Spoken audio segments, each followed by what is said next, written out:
Hello everyone and welcome to day first of your English spoken journey. My name is Mr. Sanwaz and I am very excited to be your guide.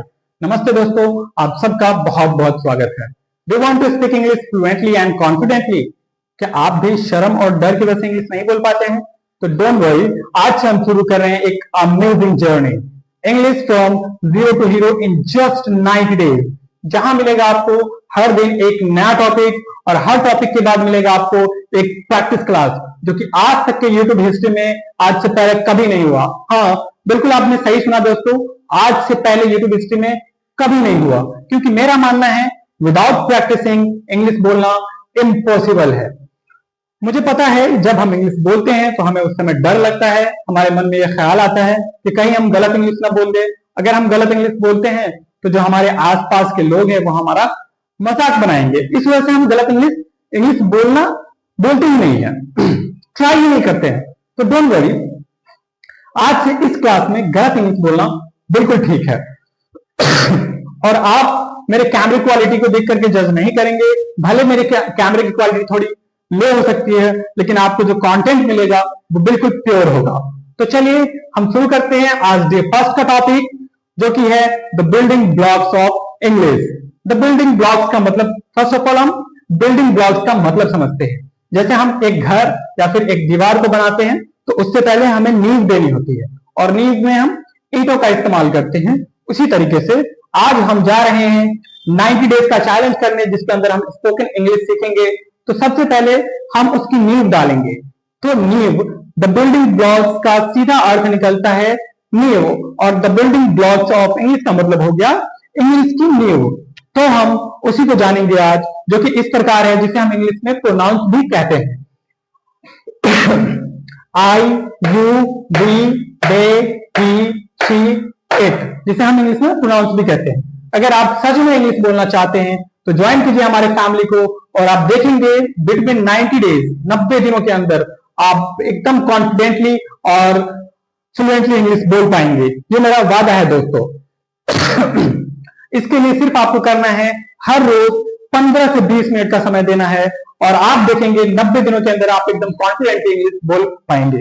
तो चलिए copy pen लेकर के हो जाइए तैयार, और एक बार comment box में लिख दीजिए आई एम रेडी सर. और उसके बाद चलते हैं, शुरू करते हैं, और इसको नोट करते हुए चलिएगा, जैसे कि मैंने उसके उच्चारण, प्रोनाउंसिएशन और मीनिंग भी लिखे हैं, ताकि जिन लोगों को नहीं पता है वो अपना नोट करते हुए चलेंगे. अगर आपको पता भी है तब भी नोट करते हुए चलेंगे, क्योंकि मैंने पहले ही बताया है ये क्या है, बेसिक है. ये क्या है, इंग्लिश की नींव है. तो ये सबको पता होना बहुत जरूरी है, सबको याद होना बहुत जरूरी है, क्योंकि इंग्लिश की शुरुआत यहीं से होती है. अगर मैं प्रोनाउन को अगर क्लियरिफाई करने चलूं तो हम फिर ग्रामर में घुस जाएंगे, और हमारा मोटो ग्रामर पढ़ना नहीं है, हमारा मोटो डायरेक्ट स्पीकिंग पे फोकस करना है.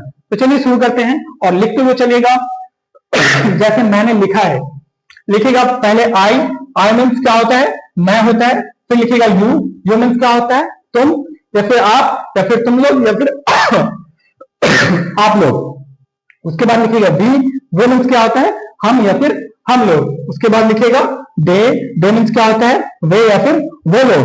उसके बाद लिखिएगा ही मीन्स क्या होता है, वह. लेकिन हम ही का इस्तेमाल सिर्फ पुरुषों के साथ करते हैं, ठीक है, याद रखिएगा ये बात. उसके बाद है शी का इस्तेमाल, सी मीन्स भी होता है वह, और इसका इस्तेमाल सिर्फ हम महिलाओं के साथ करते हैं, लड़कियों के साथ करते हैं, ठीक है. The last one is it.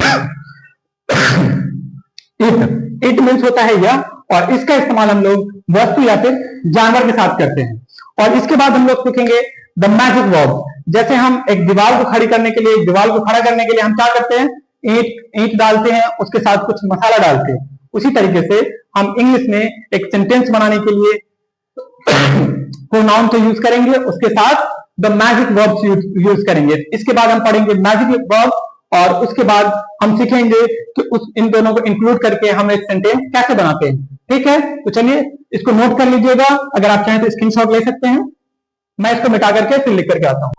हाँ तो दोस्तों, ये रहे हमारे मैजिक वर्ब, जिसे हम बोलते हैं एम, इज, आर. क्योंकि ये जादू की तरह काम करता है, इसीलिए मैंने इसका नाम मैजिक वर्ब रखा है. इसे ही हम विक्रिया भी बोलते हैं, और इसे ही हम ऑक्सिलरी वर्ब बोलते हैं, इसे ही हम हेल्पिंग वर्ब भी बोलते हैं. तो इसमें सबसे पहले हम देखेंगे एम का इस्तेमाल. एम का यूज कहां होता है, किसके साथ होता है, ठीक है. तो एम जो है वो हमेशा आई के साथ आता है। ठीक है दोस्तों, यहां मैंने लिखा हुआ है, इस तरीके से डेफिनेशन बना करके आप भी लिख सकते हो, ठीक है ना। लेकिन ये समझने वाली बात है, एम जो है वो हमेशा किसके साथ आता है, आप मेरे साथ रिपीट करते हुए चलेंगे, एम हमेशा किसके साथ आता है, आई के साथ आता है। Okay, for example I am a teacher, मैं एक शिक्षक हूं। The second one is I am happy, मैं खुश हूं। ठीक है, अब हम उसके बाद देखेंगे rule for is and rule for are, मतलब इज का इस्तेमाल और आर का इस्तेमाल, कि आर किसके साथ इस्तेमाल होता है और इज किसके साथ इस्तेमाल होता है। ठीक है, तो हम इसको फिर से नोट करके आते हैं आपको। रूल फॉर इज का नियम हम देखेंगे तो इज जो है वो एक वचन सिंगुलर के साथ आता है। ठीक है ना, जैसे ही, सी, इट और कोई नाम, कोई एक नाम, उसके साथ क्या आएगा, इज आएगा। ठीक है, मैंने सबका एक एक एग्जांपल लिया है, जैसे कि आप देखेंगे he is good, he is good, that means क्या होगा, वह अच्छा है। उसके बाद क्या है, सी इज माई सिस्टर, वह मेरी बहन है। मेरे साथ आप भी लिखते हुए चलेंगे और आप भी रिपीट करते हुए चलेंगे, ठीक है ना। उसके बाद क्या है, इट इज हॉट, यह क्या है, यह, मेरे साथ रिपीट करते हुए चलेंगे, यह गर्म है। उसके बाद क्या है, Ram is a good boy, Ram क्या है, राम एक अच्छा, अब मेरे साथ रिपीट करते हुए चलेंगे, राम एक अच्छा लड़का है।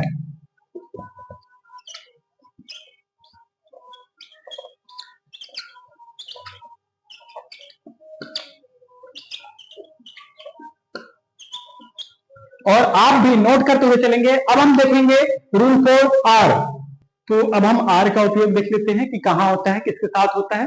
तो आर जो है वो बहुवचन, दैट मीन्स प्लूरल, और यू के साथ आता है। ठीक है, जैसे यू, वी, दे और नेम्स, नेम्स का मतलब क्या हो गया, दो या दो से अधिक नाम। ठीक है, मैंने सबका एक एक एग्जाम्पल भी लिया हुआ है, इसको मैं भी बनाता हुआ चलूंगा और आप भी ट्रांसलेट करते हुए चलेंगे। ठीक है, तो क्या है, we are Indians, we are Indians का क्या होगा, हम लोग, बोलिएगा आप लोग भी साथ में, हम लोग भारतीय हैं, या फिर हम भारतीय हैं। उसके बाद क्या है, दे आर स्टूडेंट्स, वे लोग विद्यार्थी हैं, वे लोग विद्यार्थी हैं। उसके बाद क्या है, यू आर माई फ्रेंड, क्या होगा आप बताइएगा, यू आर माई फ्रेंड, तुम मेरे दोस्त हो, या फिर आप मेरे दोस्त हैं। ठीक है ना, Ram and Shyam are brothers, Ram and Shyam are brothers, that means Ram और श्याम क्या है, राम और श्याम भाई हैं। ठीक है, तो चलिए आज का क्लास यहीं पर खत्म होता है, और आपका कल का जो होमवर्क रहेगा वो रहेगा एम, इज, आर के दो दो सेंटेंस बनाने हैं खुद से, और उसको कमेंट बॉक्स में लिखना है। ध्यान रहे, यहाँ पर जो मैंने एग्जांपल दिया है वहां से सेंटेंसेस नहीं उठाना है, सेंटेंसेस खुद से बनाने हैं, और उसके बाद कमेंट बॉक्स में लिखना ही है। ठीक है, और उसके बाद वीडियो जरूर लाइक कर दीजिएगा, क्योंकि वीडियो बनाने में बहुत ही मेहनत लगती है, और आप जब लाइक करते हैं तो उससे हमें मोटिवेशन मिलता है। ठीक है, और चैनल सब्सक्राइब कर लीजिएगा, बेल आइकन प्रेस कर दीजिएगा, ताकि आपके पास जब भी वीडियो हम अपलोड करेंगे तो आपके पास नोटिफिकेशन पहुंच जाएगा। और अपने दोस्तों के पास जरूर शेयर कीजिएगा, ताकि वो लोग भी इस फ्री सीरीज का लाभ उठा सके। तो चलिए मिलते हैं फिर कल हम एक नए वीडियो के साथ, जिसमें हम सीखेंगे नेगेटिव और इंट्रोगेटिव सेंटेंस कैसे बनाए जाते हैं। तो जब तक के लिए अपना ख्याल रखिए, bye, take care, thank you so much.